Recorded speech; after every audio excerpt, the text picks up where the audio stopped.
Hey, Tony Gasson here. Now, I want to talk to you because this is something that is permeating society, and I see this, and a lot of times women will come to me with this question, and it's very complex, and it's not something that you can cover in 90 seconds on a reel or 10 minutes or 3 minutes on a TikTok. It's a very real subject, especially if you're married, because marriage is so serious and marriage is such a big commitment, and marriage is supposed to be for the rest of our lives. So it's something to think about. It would be easy to say just leave, just forget them, but any woman who's ever been in a relationship knows that it's not nowhere near as easy to just leave as it is to say just leave. And we've often heard it said that saying just leave is very unfair.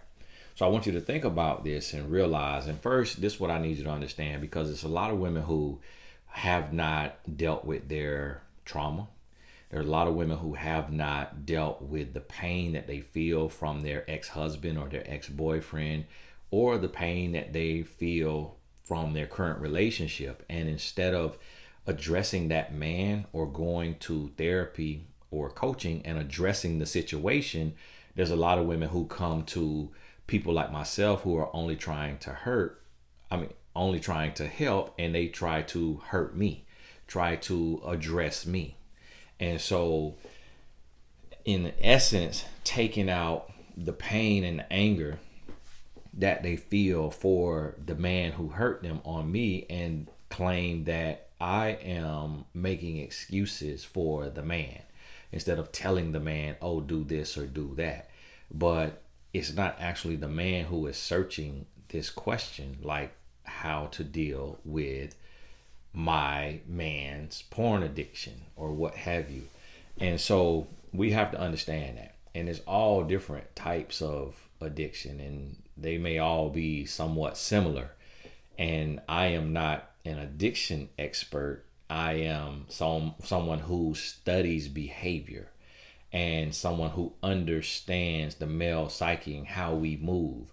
Now, in addition to this video, you may want to talk to an addiction specialist who understands inside and out based on their years of study and the studies that they had to learn to become a certified therapist or whatever they may be about addiction, because humans have been studied for centuries, as you know, and those studies are compiled and turned into academic works, and those who are licensed and certified by the state have to study those things, so they'll be able to share some things with you. But I have you know that just because someone has a license does not mean they are an expert, nor does it mean that they can implement the steps that they're giving you. So understand that all of us, regardless of who is talking, all of us have holes in our socks, meaning that you cannot see our problems. We all are going through. I have clients who are licensed clinicians, who they have titles that I cannot have. They have positions that I cannot have, but yet they come to me for coaching because they understand the difference of specializing in something and fully understanding something, and understanding that just because we take a certain test or we go a certain route, it does not mean we know every single thing. And especially when we are dealing with it, we need eyes from the outside looking in. So understand that. I first want you to understand about when you're dealing with a man who has an addiction, you have to understand the root and realize that that root has nothing to do with you. The root comes from his life, his circumstance and situation, his upbringing, or whatever happened to him. So realize that, and you can't blame yourself. You cannot compare yourself. And it's different than, I know some people, well, what about a drug addiction or what have you? That is a case of its own. And me being more so a relationship coach and seeing how pornography is right now. That's why I'm choosing to tackle this topic. And so what you have to realize is that this man is dealing with a brain dump. He's going through a situation where, or he's dealing with something that it gives him a fix. It gives him a high. It gives him peace. It's an escape. It's something that is comforting for him. It's something that when he's sad, when he's mad, when he's alone, when he's happy, it fills the void in whatever season or space in life that he may be going through. And it has nothing to do with you or any other human. It has to do with what he is telling himself and what he is dealing with internally. And he uses pornography as his outlet, as his escape. It also really plays on the mind, and it really taps into fantasy, as we talked about in a previous video. But it really taps into fantasy, and it allows him to have what he feels he cannot have in real life.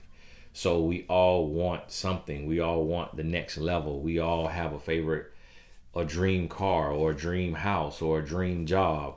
Well, a lot of times with a man, men are very insecure. Men beat ourselves up. We look in the mirror and we don't like what we see. We don't feel confident. We don't feel big. We don't feel strong. We don't feel like that guy. And so men who dive into pornography oftentimes feel inadequate or insecure in some way or another. Or they feel lonely. They feel isolated. They feel misunderstood. And when dealing with the characters that they are dealing with on the screen, they feel like they are seen, or they feel like they aren't being judged, or they feel like they are appreciated, and they create a world in their mind that allows them to be able to connect with whoever it is that they're watching on the screen.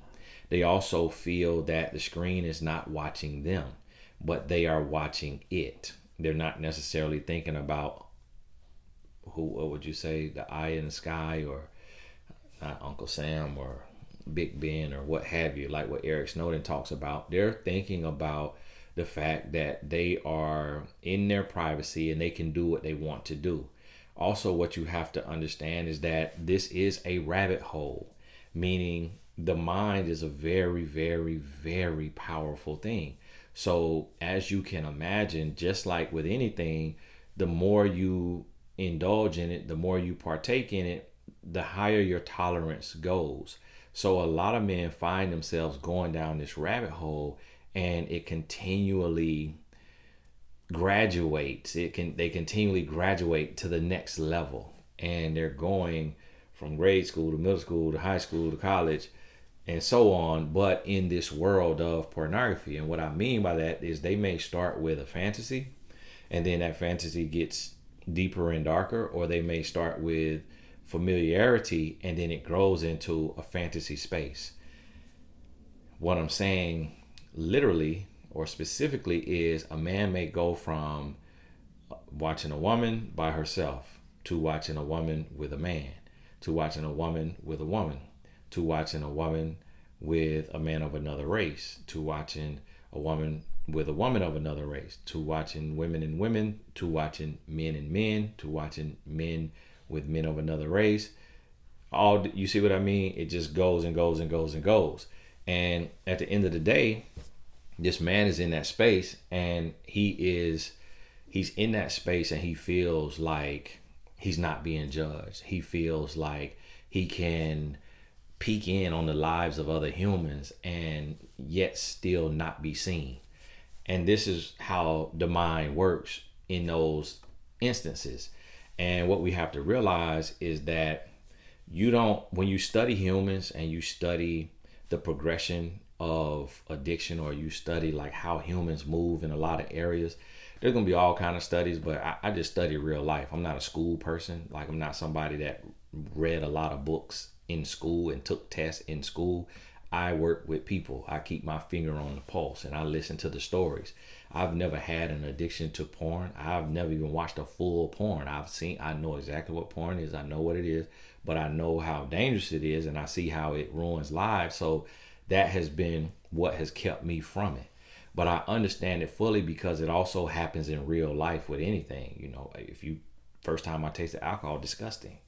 Next thing you know, you're able to drink something that tastes kind of sweet, and then before you know it, you know, down the line, you can drink a old fashioned, when before you could only drink something that was like, you know, Sprite and a little splash or something.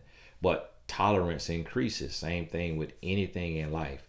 So when you understand that, you have to realize that this is a deep dark hole. It's a cycle. And this man, he's there and he's feeling unseen. He's feeling unheard. He's feeling alone or isolated in whatever area, and or insecure. Because when a man has true confidence and when a man feels secure in himself, then he's going to want to go out into the real world and make real connections and to build with a real person and to love and appreciate himself, as well as loving and appreciating the person he's building with, and appreciating the good and the bad, the flaws and everything that comes with being a human. But when a man is detached from reality, then he finds himself stuck in that space. But here's the thing: society has benchmarks, society has standards. So society has this thing where society wants you to get to a certain level, society wants you to hit a certain stride in life. And there are goals and expectations that are placed on us by our friends, our family, our parents, our race or culture or nationality. And so one of the things that is expected of a man is to get married. But a man may not desire marriage. His mother may desire marriage for him because she believes that with marriage then comes children and she wants grandchildren. Or his father may be the one who has put that standard on him. So he may feel insecure about himself as a man, or insecure about how he will show up in a relationship, but then he will feel seen and unjudged in this relationship that he has with these characters digitally in the digital world or virtual reality. And so he feels comfortable there, but yet he also feels forced or pressured to elevate in his life and to become a typical man, married, white picket fence with kids. And here's the thing: when a man gets into a relationship and he realizes that reality doesn't match fantasy, then he grows distant. He starts to distance himself from his woman. So if you're a woman and you're watching this and somehow you found this, then what you have to understand is the issue has to be addressed. You have to find the time, the space, and the place to sit down and create a no judgment zone so that you and your man can talk about the origin of his addiction and really get to the root of where this started and why it started. And that way you can have a better understanding of where this comes from. And you'll also be able to realize, and hopefully he doesn't try to blame it on you or put it on you, but you'll also be able to realize that this is an internal issue that he is dealing with. This is something that really only he can fix when he desires to fix it. This isn't something that is insurmountable. This isn't something that you can't get over, you can't get past. This isn't an addiction that can't be broken. There has to be a desire for it to be broken. There are many, many men who have broken it. And the same is different for me in the sense of I was a womanizer, but I was able to break that addiction. And I really don't even label it as addiction. It was more so an expectation that I felt was placed on me by society or the men around me. But then when I came to the knowledge and understanding that it was actually just something I placed on myself out of insecurity, thinking that that is what was expected of me, but not realizing that had I not behaved in that way, no one really would have cared. No one really would have looked down on me as less of a man. And a lot of men probably would have looked up to me as like, wow, you have the strength to not do this. And we find that out later. But for men and pornography, it's really like a little boy and a teddy bear. That's his comfort zone. That's his release. That's his relief. That's his space where he feels at home. And so, in understanding that, you have to allow him to express that and allow him to connect the dots and make the correlation between his trauma or his insecurity or his loneliness and his addiction to pornography. And then in that space, without you as a woman yelling at him, screaming at him, calling him a pervert, calling him disgusting, telling him that he ought to be ashamed of himself, telling him that his children are going to hate him, and telling him that you hate him, and telling him that he's less than a man and he needs to listen to men like Tony Gaskins on YouTube, and that he's a sorry excuse of a man. When you do that, then you further exacerbate the problem, because now you are attacking him and you make him feel once again unheard and unseen and like a despicable human being and like he's less than. So, but when you hear him and you can empathize with his origin story and where this comes from, and then you can ask questions around that without being judgmental, without raising your voice, without coming down on him like you are the porn police, then he gets to talk through it. And in a way, it's a form of therapy. It will be a form of therapy for him.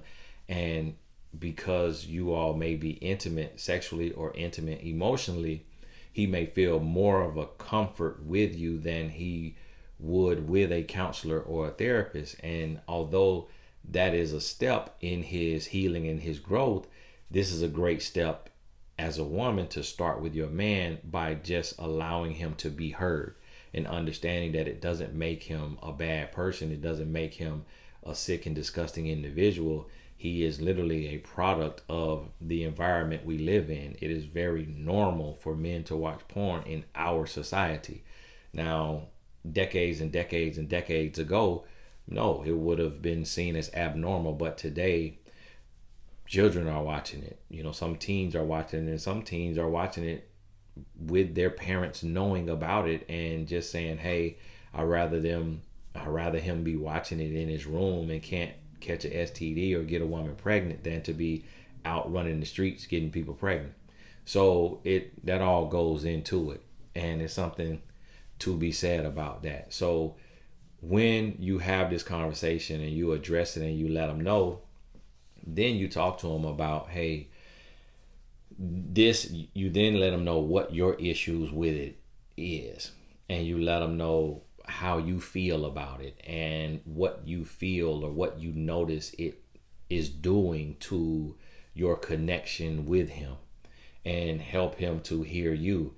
And also make sure that he is communicating in the way that you are communicating, meaning that he's hearing you and he's not deflecting and he's not projecting and he's not escaping the conversation. And you may have to spell it out and say, hey, you do know in this type of conversation, this could have been handled a lot of different ways, but I chose to hear you and not judge you.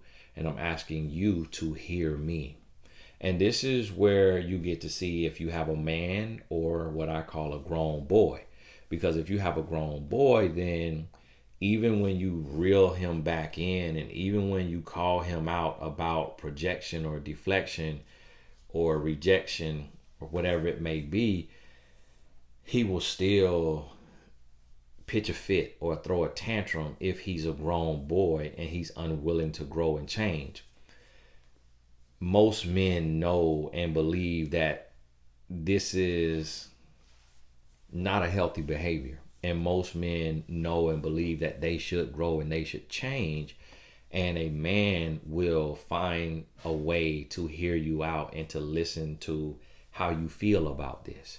And after that, he then will work with you and be in unison with you to create a plan.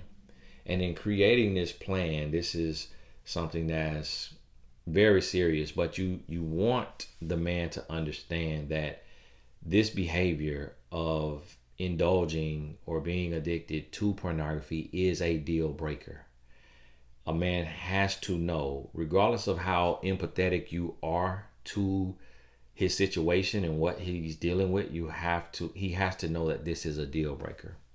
Because most often the way a man's personality, the way we are wired is, unless we feel like we can lose something or that we can lose it all, we aren't motivated to change enough, because we heavily rely on consequences, because very rarely do men change if there are no consequences to the action. But if a man feels like he can lose the woman of his dreams, lose his wife, or lose his daily interaction with his children, then that can become a big enough reason, and it can present enough motivation for the man to change and grow. So that has to be stated, but it also has to be stated in love and not in a threatening or degrading or condescending manner. So you got to make sure, although you're hurt, although you're angry, you still got to be able to compose yourself and communicate effectively, so what you're saying is actually being heard. If you're screaming it and yelling it and throwing stuff, he's not going to hear you. It's also going to make him want to go watch porn more. It's also going to make him see you as crazy and deranged, and make him start to dislike you, because now you become one of the people who does not see him and does not hear him. And for the women who are struggling right now, like, Tony, this sounds like you saying baby him. Tony, this sounds like you saying make excuses for him. No, that's not what I'm saying. You have to realize that he's a human just like you, and you got to handle him the way you would want to be handled. So would you, if you have an addiction to something, would you want to be yelled at? Would you want to be called out of your name? Would you want to be cursed out? And under no circumstances would you be able to find a reason that someone is justified to curse you out and yell at you. And if you say you would, then wait till you get in that situation, then you'll see it differently. So I'm not saying to coddle him or to baby him. I'm saying to talk to him, be direct with him, be real with him, but in a room tone, without using curse words, without calling him out of his name, and let him know, like, listen, this addiction that you have, or this choice that you can continuously make. Let's say we don't want to call it an addiction. Let's say he says it's not an addiction. Let's say you don't feel like it's an addiction. This choice that you continuously make is affecting our relationship.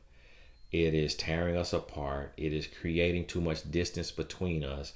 It's creating this fantasy world that can never be duplicated in reality, and it is making our relationship impossible, is making it impossible for us to grow, for us to heal, and for us to create a real lasting bond.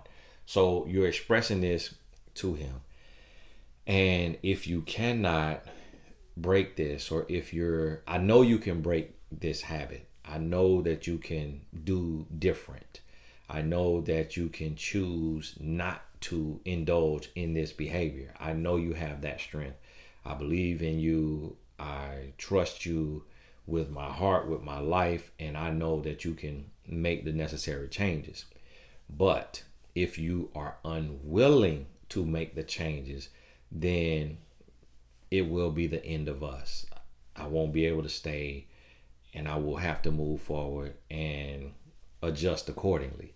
That has to be expressed. It has to be real. It has to be direct. And he has to understand that. And then from there, you're able to put a plan in place. And the plan is, it's going to be based on the level of his addiction, the level of his attachment to pornography.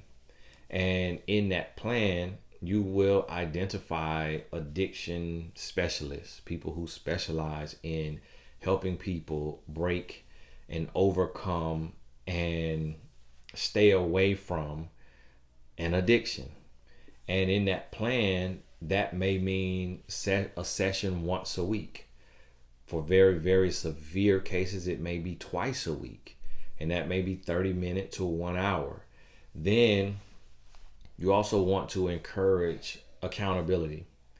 And ask him, do you have someone who you know is has struggled with this and they've overcome it? Do you have a friend or a family member that you're close to that has shared and expressed that they no longer indulge or partake in this behavior of watching pornography? And if he says yes, say, would you be okay or feel comfortable asking him to be your accountability partner?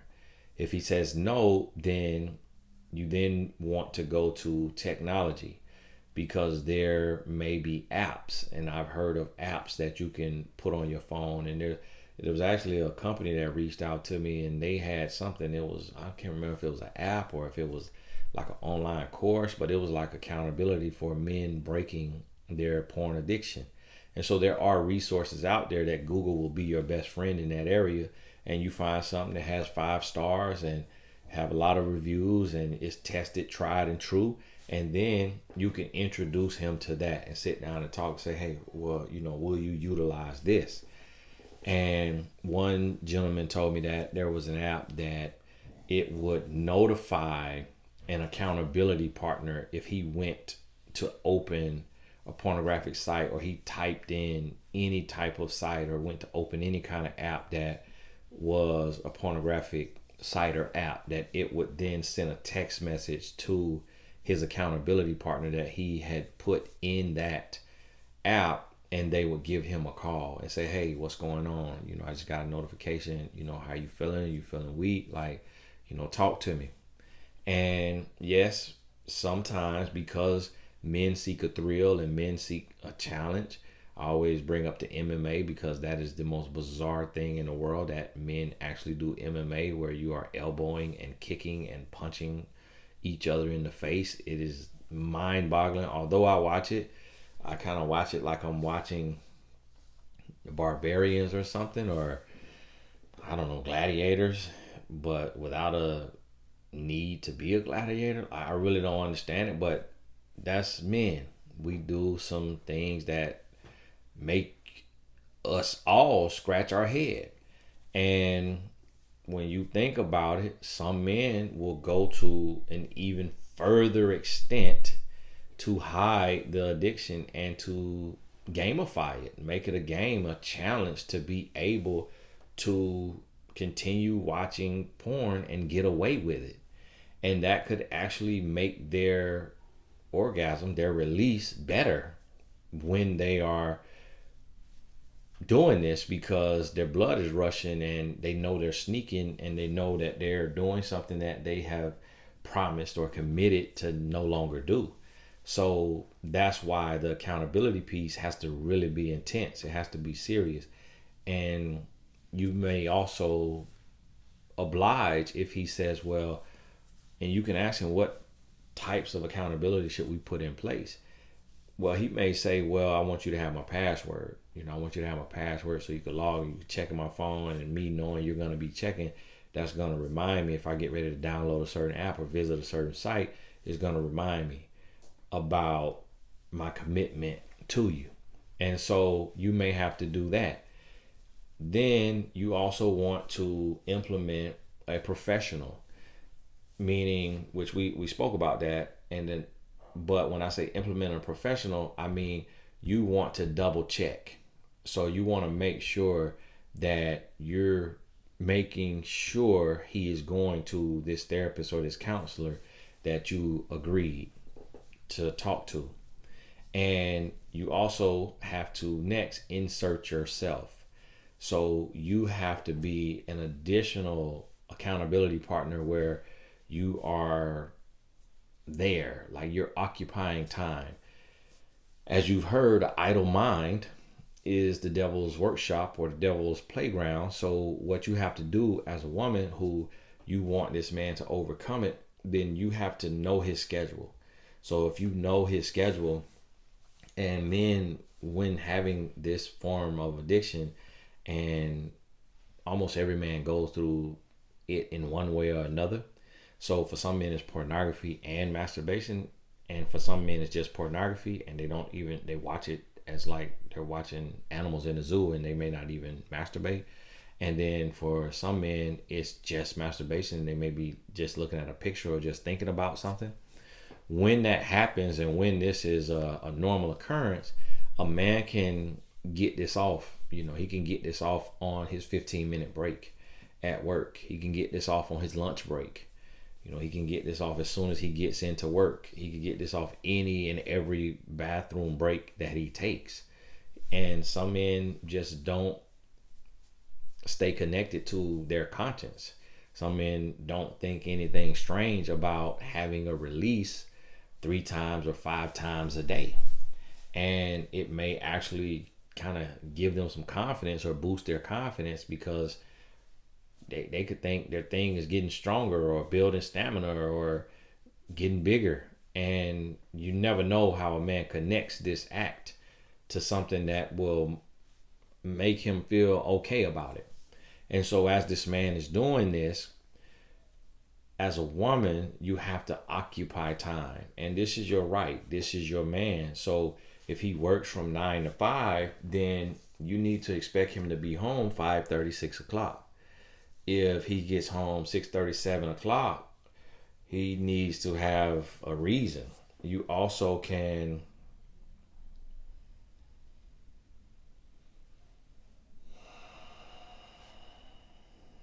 I'm talking a lot, so I'm gonna watch that my stress level is high. I'm just not taking enough breaths. It's funny how the watch can pick that up based on my pulse. It's actually because I'm tired and I'm talking and I'm not breathing a lot.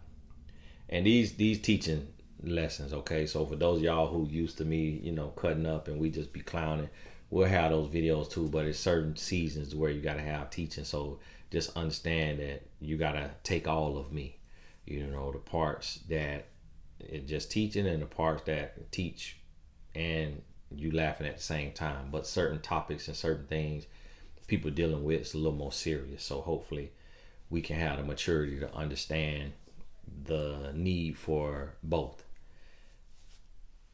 And so as a woman, this is your man. You have the right to occupy time. So what I mean by this is, if he gets off at 5 and he's struggling with an addiction, that he may pop in to the gas station and to the nicest gas station and go into the bathroom, into the stall to feed that addiction. That I can guarantee you it has happened. And I can guarantee you in all forms of addiction, in any type of addiction, a person has found a way to feed that addiction in areas or in places or at times that people would not assume that, man, it would be that serious. So you got to understand that. So that means 501, you could give them a call, and it doesn't have to be a interrogation call. It doesn't have to be a call to where it's like, okay, what are you doing? What are you up to? It's 502. Why didn't you call me at 501? It doesn't have to be that. It can be, hey, how are you? I know you just got off at 5. I just want to hear your voice. How was work today? And just talk to him.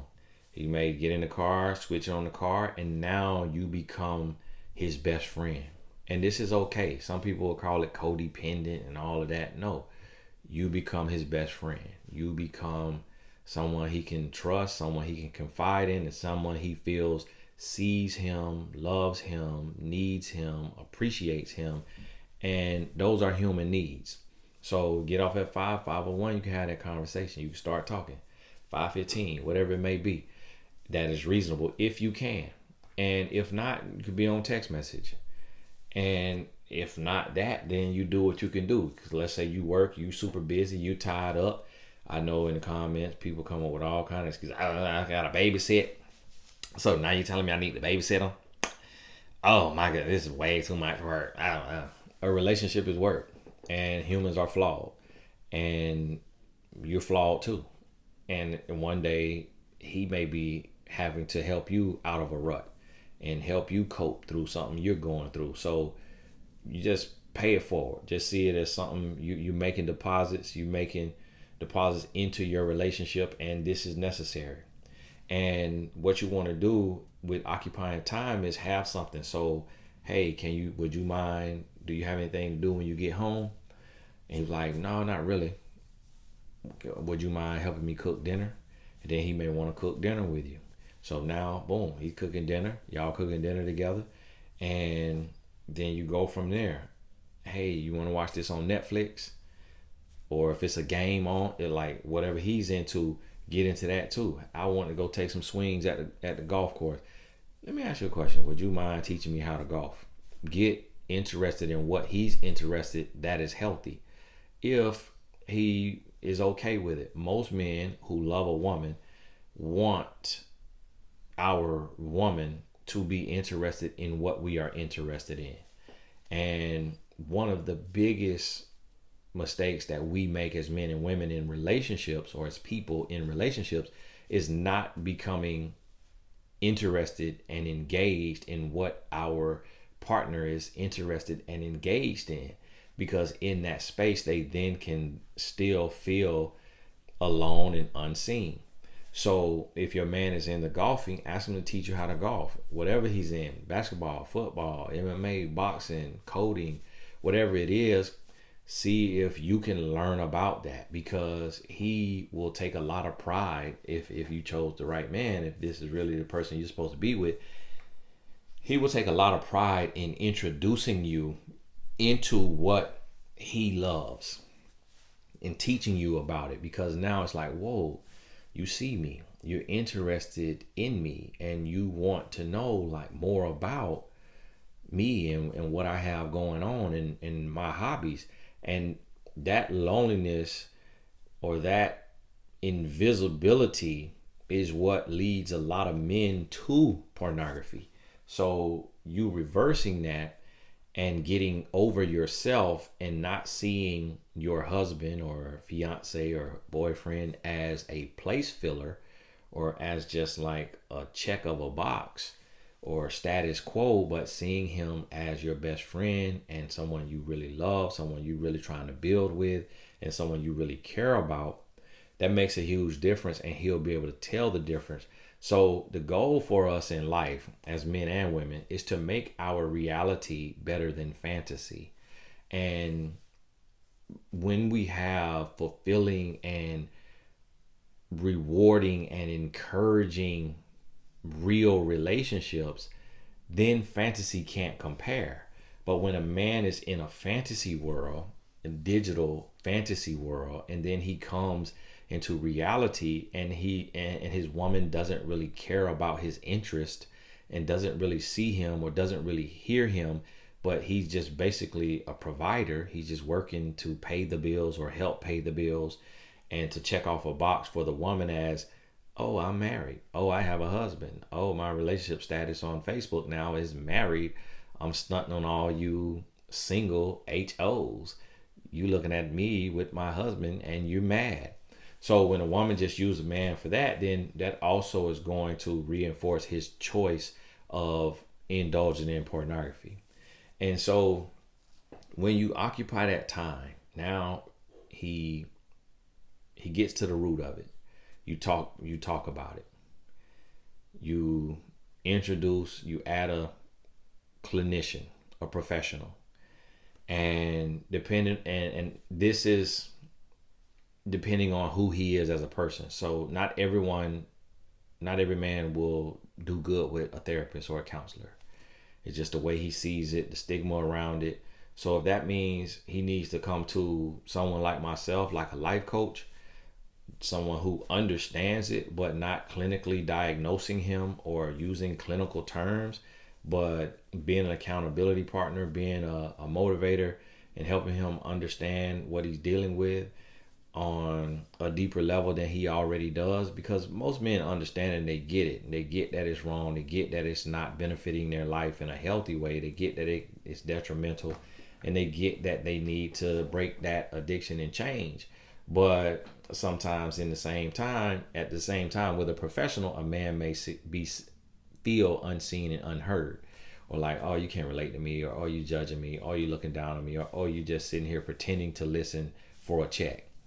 And he could see that, he could feel that way about a life coach. Like you may say, hey, you need to go talk to Tony Gaston, but he could feel that way about me. And if he has that type of relationship with men, or men in a position like I'm in, then he may feel better with a counselor or a therapist. And so there's resources out there.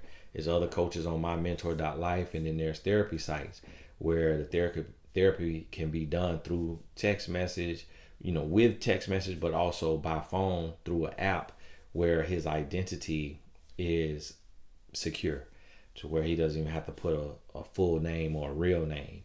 And this needs to be understood. So you introduce that professional aspect of it, and then an accountability partner that is a non-professional and outside of yourself. And then you also add to this your role in this.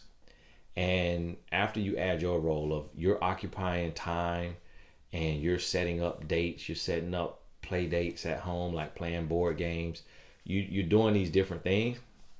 Then in addition to that, that's when you're able to kind of have in your mind a timeline, and then your probation period, so to speak, which probation is a harsh word. So we could call it like a grace period.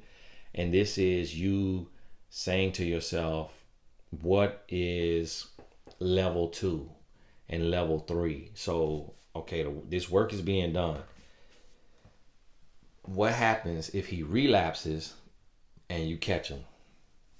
So now, what is that next step? And that's where it gets a little tricky. So what I would recommend in this case is, if he refuses to take these steps, if he says, I'm not letting this go, you're tripping, this is not bad, whatever, he's calling your bluff, he's testing you, and he's telling you basically, you got to leave. So that's what you need to do. You need to express to him, well, hey, I'm going to get some things in order. I'm going to start working. If you're a stay-at-home mom, I'm going to start working. I'm going to get some things in order, and we're going to go our separate ways. You cut off all interaction. Like you cut off sex, you cut off whatever, and you just let him know, like, okay, he's calling your bluff. So you got to let him know that you're not bluffing. And you may be bluffing, but you got to let him know that you're not bluffing. And some men, in order to change their life and go the other way, to do a 180, some men literally have to have 9 toes hanging off the edge of the cliff, and just will grab on with that last toe and pull themselves back up to change. Some men will really push you all the way, really test you like poker face all the way till you fold your hand. And if you don't fold, you win that man's respect. But if that man feels like this addiction is bigger than him and there's no way for him to change, then he will in fact let you go. And you have to be okay with that as a human. Then you got to put in your own steps of getting therapy, getting coaching, having a friend as an accountability partner, occupying your time, starting a new company, starting a new venture, picking up a second job, picking up a hobby, and doing something to occupy your time as you are getting over this man that you had to walk away from because he refuses to work on himself and work on this addiction. So understand that. And as you understand that, now you're able to really go in with a clear mind of saying, hey, we're going to work on this thing, but if he's unwilling to work, then I'm going to leave. And then if he's working, then you reinforce that work. And you got to get out your comfort zone. One of the things that we do as men and women, but this video is for women seeking this answer. So understand that, ladies, please stop expecting every single angle to be addressed in every single video. So y'all, please give me that break in the comments, please. What you have to do is you got to get out your comfort zone. This is your husband, and then some of y'all don't believe in marriage, or some of you don't believe fornication is a sin, or what have you. But you got to get out your comfort zone, and you have to become that. Meaning, as y'all are making love mentally, emotionally, you have to get out your comfort zone physically, and you got to be able to really, have a blast and, drop your guard and have a blast in the bedroom. and whatever that may mean for you too. Of course, you're not doing anything that makes you feel uncomfortable. You're not doing anything that goes against your morals and your values, but you are dropping your guards and being open and being just really all of his and he's all of yours, so that you really can develop that next level intimacy, mentally, emotionally, and physically. And now the reality can be better than the fantasy, because it's one thing for a man to be watching something on the screen and another for him to be able to enjoy it with his life's partner, with his wife, and in real life. And also allow it to motivate you to work on yourself. Like if you feel like, hey, maybe, I did let go and I wasn't trying and I wasn't working on my body, I wasn't keeping up with my looks, I wasn't, then make sure you're doing all of those things, so that if you have to walk away, you can walk away with a clear conscience, because you said, listen, I took care of me. I brought mine to the table. I did my part. I took care of my body, my skin, my nails, my hair, my conversation, my energy, my attitude, my effort. I did me. I took care of me. I brought mine to the table, and he couldn't appreciate it. So you could walk away with a clear conscience, knowing that you gave everything that you could give. So you step it up in that area, and then you have to have this plan for if he relapses and you catch him, then what do you do? So if he tried, that means he wants to try, he wants to grow, he respects you, he wants to have you, he wants to keep you in his life. So therefore, if he falls, he may fall and you may not notice it. So you're not playing Blue's Clues. You're not being Sherlock Holmes. It's not like you're just stalking his phone and stalking his computer and doing it all the time. Do you need to check it once a month? Yes, you should check it. There's a quote, I think it was Brian Tracy, that said, inspect what you expect.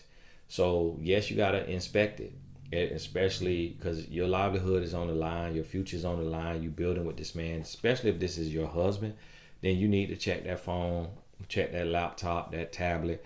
And if he says, oh no, that's my privacy, you can't go in there, that's a huge red flag, and that needs to be talked about, and it needs to be expressed that, listen, there is no privacy in that sense when you're trying to rebuild trust and you're trying to rebuild a relationship. Like, transparency is the only way we're going to be able to rebuild. And if he can't understand that, now he's testing you, he's pushing you away, he's calling your bluff, and you got to show him that you're not bluffing.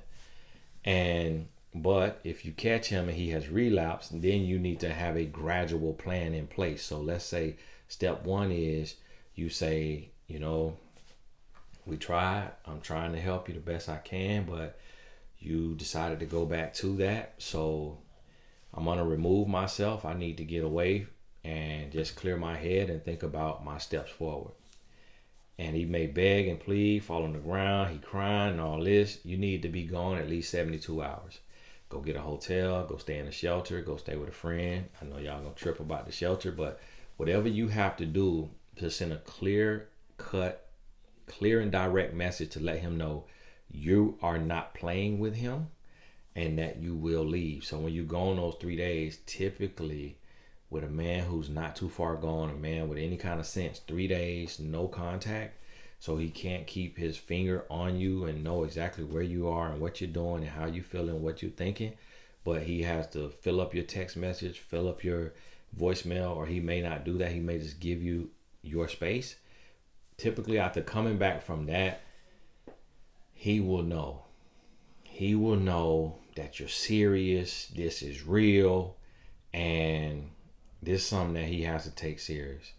Now, if you're just dating, you're not married, I would say that should be the fullest extent of it. That 3 day no contact. You don't tell him that it's no contact. You don't call him. You don't text him. You don't let him manipulate you. You don't let him coerce you. Oh, I'm about to take my life. You can't give in to anything. You got to make it clear that I'm going to step away to clear my head and think about what I want for me and my life and how I'm going to handle and deal with this situation. And so now he knows that he should not expect to hear from you regardless. And the only time you respond is if a friend or family member calls you and says, hey, he had an accident, it was real. Now, when you go in there, if you see that this was something that he did to himself to coerce you back into his life, now you know what you're dealing with, and now you know you got to cut ties immediately, forever, for good, because now you know the type of person you're dealing with. Most of the time that won't happen. 50% of the time, some threats could come in there.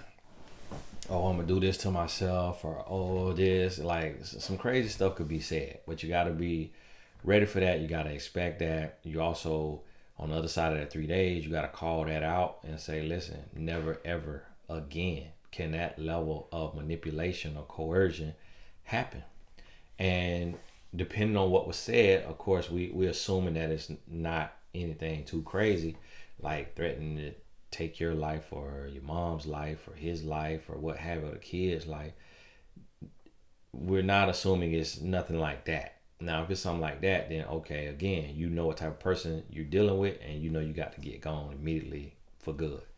But if it's just like little petty begging and all that and little manipulation tactics, then when you come back, you can address it.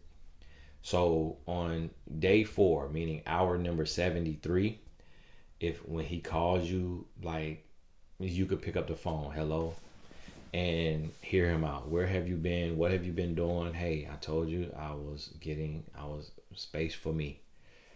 Where were you? Don't worry about that. Space for me. There's nothing, it had nothing to do with another man or anything crazy. So do not try me like that. It was space for me to clear my head and think. And then see what angle he takes. If he takes this, oh, so what are you going to do? You're going to leave? Oh, and he got all this bravado, all this machismo. Now you know he doesn't really care about you, and he doesn't really care to change. But if he comes back and he's apologetic, he's expressive, and he's like, hey, please forgive me. I didn't mean to do that, and I shouldn't have done it, and this has really helped me wake up. I realize you will never have to deal with this again, because I know I can beat this addiction. It's something that I choose to do. It's not something that I have to do, because when I abstain from it, it's not like I stop breathing. So I know I can overcome this, and I just chose to be complacent. I chose to be lazy, and I chose just to dive back into it because I felt like winning and beating this addiction was becoming too easy, and I just wanted to experience again, to give me something to work for. It's no telling what he's going to say. No telling what he's going to say. Nothing is off limits. You can't be surprised by anything, but you got to read and respond, meaning whatever he says and does, you got to be able to take the data and make a decision. Are you going to try to make it work, or are you going to leave? And it's not easy, but it is necessary and it's doable. And if you are married, now you have a 7-day relapse disappearance, meaning he relapses again. A lot of times the relapses will happen far apart. So it may be a year. It may be 2 years. Next relapse, though, that you catch, and he could be relapsing and you not knowing, but you're not actively seeking and searching every day. You got to trust that what you need to know will be revealed. He'll get complacent. He'll get comfortable, and it'll come out. You'll bump into it. You'll see it. Notification will pop up, or you'll find his little burner phone in the car. Like something like that will happen.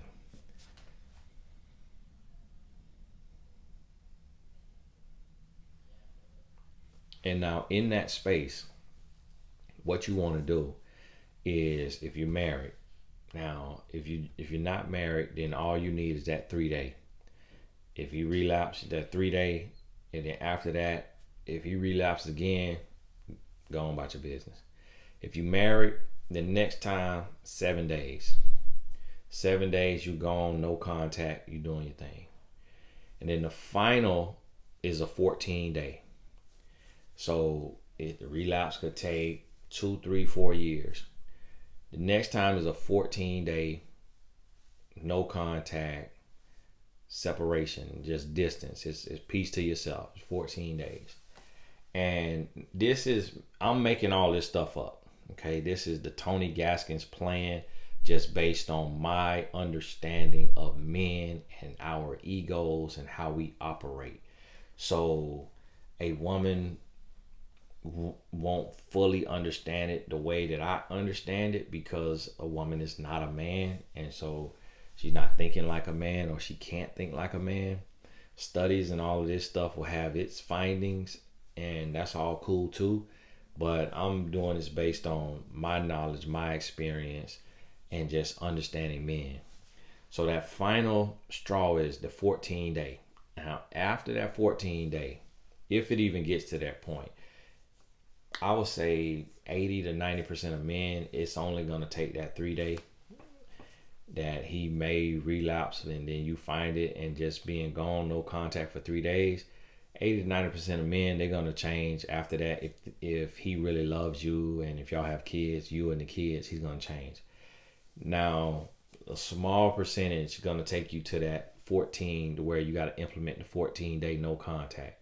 And then after that, that was the final straw. So if it happens again, that's when you need to be divorcing. It's time to really consider divorcing and moving on with your life. So hey, of course, this is, I would say, general. This is like a cookie cutter. This different circumstances, different scenarios, different situations, all of that could change all of this. So this is if you know that your situation is typical and pretty straightforward. If you have a lot of nuance in there, there's a lot of other things going on, then you may want to sign up with me for a coaching session if my sessions are open when you see this, and talk through it. And if not me, somebody else, that you can talk through this and just kind of see, like, okay, what does this sound like? How normal is this? And what have you. So, hey, this is Tony Gaskins. Thank you so much for watching this. God bless you. We'll talk soon.